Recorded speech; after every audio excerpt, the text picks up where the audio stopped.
নমস্কাৰ বন্ধুসকল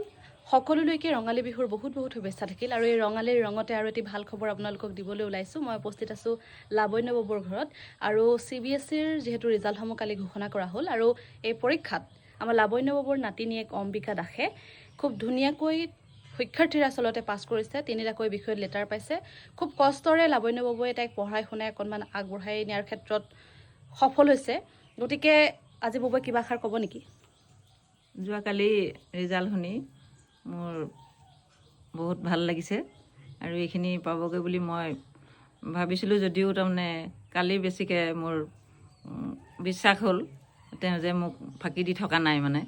তেওঁ কৈ আছিলে মোক যে মই 3টাত লেটাৰ পাম কিন্তু 3টাতেই পালে বুলি কালি মই জানিবলৈ পালোঁ মই তাৰ কাৰণে সুখী হৈছোঁ খুব কষ্টৰে আচলতে তেওঁ নিজৰ নাতিনীয়েককে বা তেওঁৰ জীৱনটো আগবঢ়াই আনিছে আপোনালোকে আগৰ ভিডিঅ'ত এনেও চাইছে গতিকে এইখনেই হৈছে অম্বিকাৰ ঘৰ য'ত তাই পঢ়া শুনা কৰিছিল তাই খুব ধুনীয়াকৈ জীৱন যাত্ৰাত আগুৱাই যাবলৈ চেষ্টা কৰিছিল এয়াই ঘৰ এইফালে কমাৰ বিছনাখন আছে আৰু এইফালে তাই পঢ়া শুনা টেবুল আৰু অৱশ্যে নৱোদয়ত তাই পঢ়িবলৈ চিট পাইছিল গতিকে এই ক্ষেত্ৰতো আইতাকৰ যথেষ্ট অৰিহণা আছে গতিকে খুব বেছি ভাল লাগিছে ইমান এটা সুন্দৰ ৰিজাল্ট আহিছে আমাৰ টেঙানী অঞ্চলৰ বাবেও এয়া এক গৌৰৱ গতিকে আমি সকলোলৈকে ধন্যবাদ জনাইছোঁ আৰু আশীৰ্বাদ কৰিব আগন্তুক সময়খিনি যাতে তাইৰ বহু বেছি ভাল হয় ধন্যবাদ